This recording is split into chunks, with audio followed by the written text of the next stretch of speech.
Welcome to Cybersecurity Sense, a weekly podcast providing updates and insight into the latest in cybersecurity. Brought to you by LBMC Information Security. Now, here's your host. Hi, I'm Bill Dean, shareholder here at LBMC Information Security. Thank you so much for joining us again, and please accept my apologies for the delay from the last episode to this one. We will get back on track with consistency. You have my word, I promise. Due to the level of expertise with this current topic, we again have a special guest on the podcast that will be discussing the topic of multi-factor authentication as a defense, or what we normally call MFA. So before we get into the meat of the topic, I want to introduce our guest, special guest, Derek Rush. I have the privilege and luxury of actually working with Derek Rush on almost a daily basis, as he's a senior security resource in our technical testing practice. For what it's worth, I'll go ahead and defer to him for a little bit of his background before we get into the meat of the topic. Yeah, Bill. First off, thanks for having me on today. And just to start off with a little bit about me, I started off on the operational security side of things about 15 years ago, working in the healthcare space, managing a security operations center. And then from there, I moved to the consulting side of things after about 5 years there, and moved to mainly the audit side of work and pen test work. And now I mainly just do pen tests here at LBMC. So happy to be here today and share my expertise. Awesome. Thank you so much, Derek, as always. So, Derek, as a group, we conduct probably hundreds of penetration tests a year. While this is somewhat of a leading question, what are the top one to three? What are we normally seeing from an external perspective with our clients that we suggest that they really resolve as quickly as possible? Yeah, Bill, there's two main things that we see there. One is just walking in the front door with some easily guessed credentials. So maybe things where the username and the password are the same, which we can talk a little bit more about as we get into this. And then the other one would be just a lack of multi-factor authentication. So let's say we're not able to easily guess a password, but we can phish a user, get their credentials, and then log into their systems that face the internet.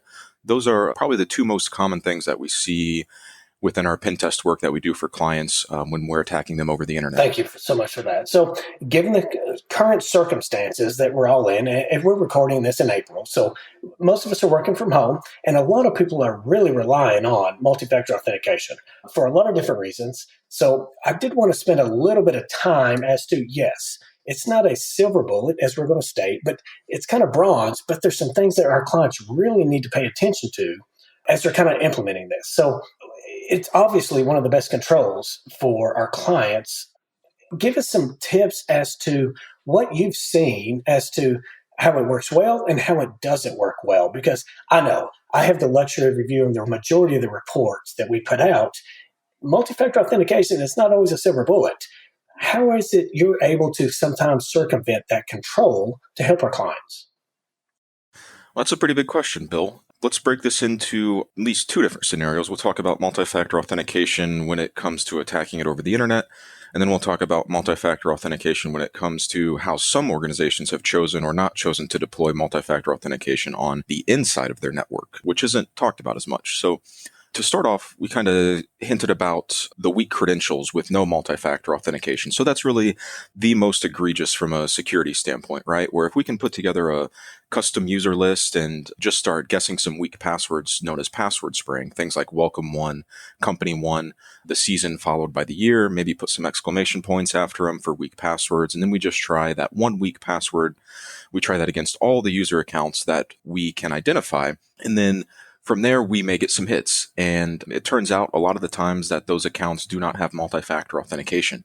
Perhaps they're more recent user accounts that just got set up by an organization that use a weak password knowing that the user will change it. So we see, password one and welcome one, password 123, maybe the month followed by the year are all very common things that we see when a user account is initially set up with a password. So that's kind of the most egregious, right? Where the corporation doesn't have any sort of multi-factor authentication facing or rather protecting their internet resources. So in that instance, it's really important to note that we can just kind of walk in the front door, right? We've put our custom user list together using some publicly available information, and then we're just trying a weak password against those accounts. And I would say around a third or so of our clients that we do pen test work for, this attack works, right? And it really just speaks to having weak passwords in place that allows this attack to take place. So yeah, weak credentials with no multi-factor authentication will be the first one. Next up, we've got accessible tokens. And for this one, what typically happens is we may notice that the multi-factor authentication solution is not deployed in a way that is homogeneous throughout all the resources within a client's environment. So maybe they only have it on their VPN portal, or maybe their Citrix NetScaler gateway. Whatever it may be, one of the scenarios that we've seen here is when we try to log into VPN and we get the multi-factor authentication prompt, we'll generally have a list of services that we also try to log into. Things like maybe a ticketing platform, maybe Office 365, maybe Google's G Suite, and all the various kind of software as a service, the applications that are being used more and more commonly today. And what we find is that even though the MFA may be on VPN, it's typically not going to be on some of these other third-party services. So as these organizations migrate their technology resources to the cloud, we're seeing that they're not keeping the same security posture with those cloud resources as they are for the on-prem resources. So, again, if we can log into the VPN and then let's say the MFA token gets sent to the user's email, and then that user's email does not have multi-factor authentication, we can simply log into their email, grab the MFA code, and turn around and log into their VPN, and we're on the internal network. Do you have anything to add so far, Bill? Well, actually, I was going to bring up the point that what you said, hey, you know what? If you're enrolled for MFA and it comes to your email and you're not already, MFA is not in place, that in itself is definitely going to be somewhat of a security issue. So I'm not going to lead the question, but in the future, I want to definitely talk about the ways that you and our team, kind of compromise or get around the whole MFA thing that people think is definitely, the silver bullet. And so while I realize that a lot of our clients feel that making the investment and deploying MFA is great, I just want to be sure that they understand that it's not the silver bullet. So just any quick thoughts on that to help kind of, with my opinion, based on what I'm looking at, to kind of help, confirm that. Yeah, absolutely. We'll jump ahead to another scenario here that we have experienced out in the field, and that just really involves not training users properly when it comes to the multi-factor authentication solution. So the scenario here was that the client had multi-factor authentication everywhere that they should have, but we eventually phished a user that accepted the push multi-factor authentication request because it kept calling them. So in this particular instance, we intentionally targeted a user that had only been within this organization for a few months. We knew this because they posted it on LinkedIn. And once they accepted that push request, we were on their internal network at that point. So, even though an organization may go to great lengths to put multi-factor authentication everywhere that they should, if users are not trained properly to manage the technology as they should, then that's going to be a gap that we as threat actors can take advantage of. So, really what they should be doing here, the user should be alerting the help desk that they're getting all these notifications that they did not have any part in taking initiation for. And then that should kind of key in the help desk to then start resetting passwords for those users that believe to have had their password compromised. And thank you for that. And I have to admit, that's one of my favorites. If you send that, that push message at 2:00 in the morning, after the third time, they finally just say, whatever, just let them in. So thank you for that so much. Another thing I kind of wanted to kind of cover is right now, given the circumstances where most people are working from home, an organization may just want to say, all right, VPN for everybody or MFA for everybody, just send it out. Where do you find that there's some gaps there? Or where can we or attackers, take advantage of the whole fact of the self-enrollment and kind of how that works? Yeah, so on the self-enrollment side of things, this is something that we've seen even before this work from home effort, and that was really involving the what's called auto-enrollment of users within the multi-factor authentication solutions. So if we take a step back to the password spraying activities, and we've ran into this in the field multiple times, where we're doing the password spraying thing, we get a successful hit, and then we get a message back from maybe it's a Cisco ASA saying, hey, while your password was correct, it turns out you don't have any sort of MFA turned on, and you need to click this link in order to enroll for it. So that's really enrollment within a multi-factor authentication solution without multi-factor authentication, right?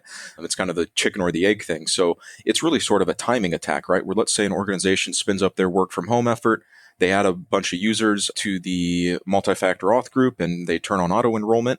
And we just happen to be doing our pen test during that time when some new user accounts were created. They have the weak passwords and they have not yet enrolled in multi-factor authentication.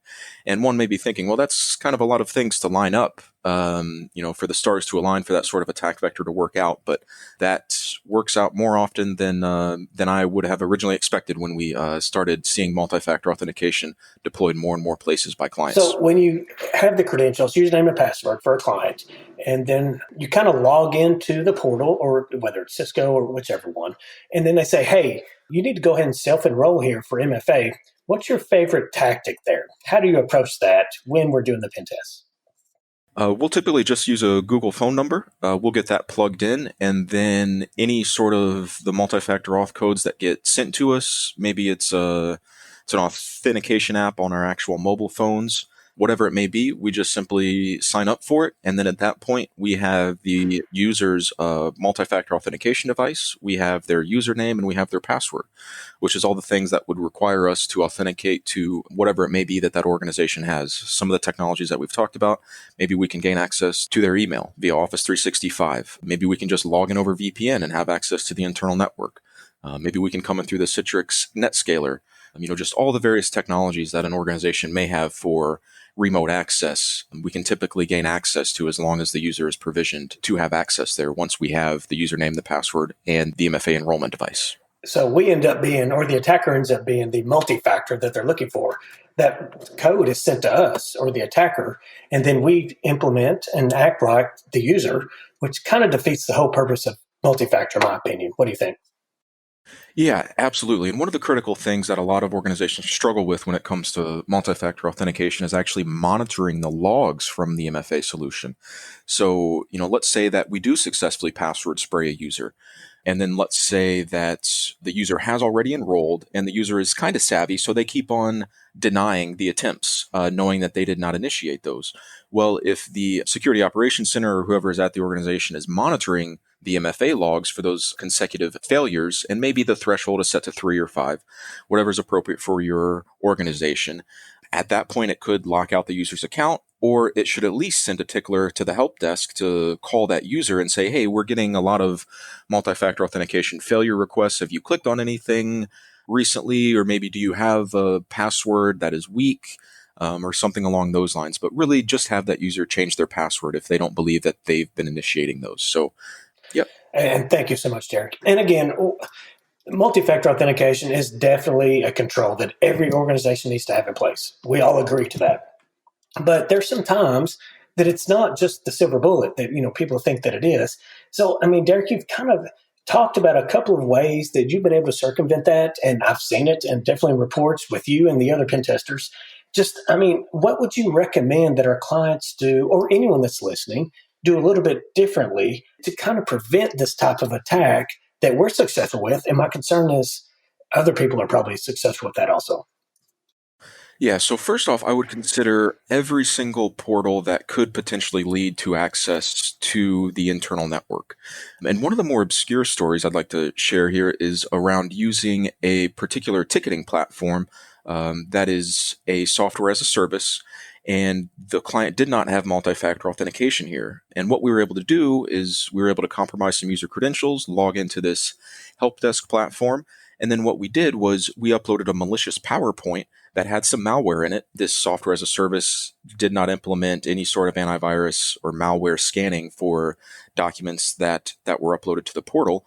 And then it was triaged by a user in the help desk, which happened to click and run the macro within the PowerPoint. The PowerPoint was actually some information security awareness training. Oddly enough, we thought that was a good approach for this client.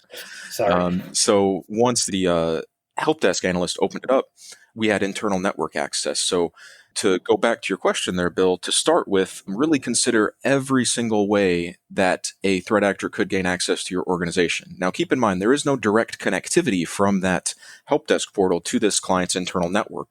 But what happened was the help desk analyst downloaded the malicious PowerPoint, and then they opened it up on their corporate workstation, which then allowed us access into their corporate network. So number one is just consider all the places that could potentially lead to your internal network, either via direct access or some indirect access, like that example. Next up, deliver tokens securely. And then we've got do not auto-enroll users into multi-factor authentication without having them register.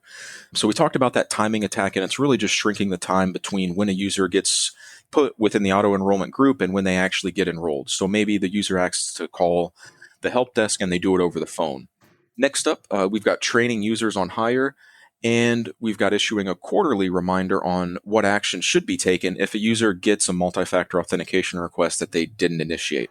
I can't stress how important it is that once this solution gets deployed, it must be monitored and maintained, or else you just won't have any sort of telemetry and optics into how this piece of equipment may be being abused.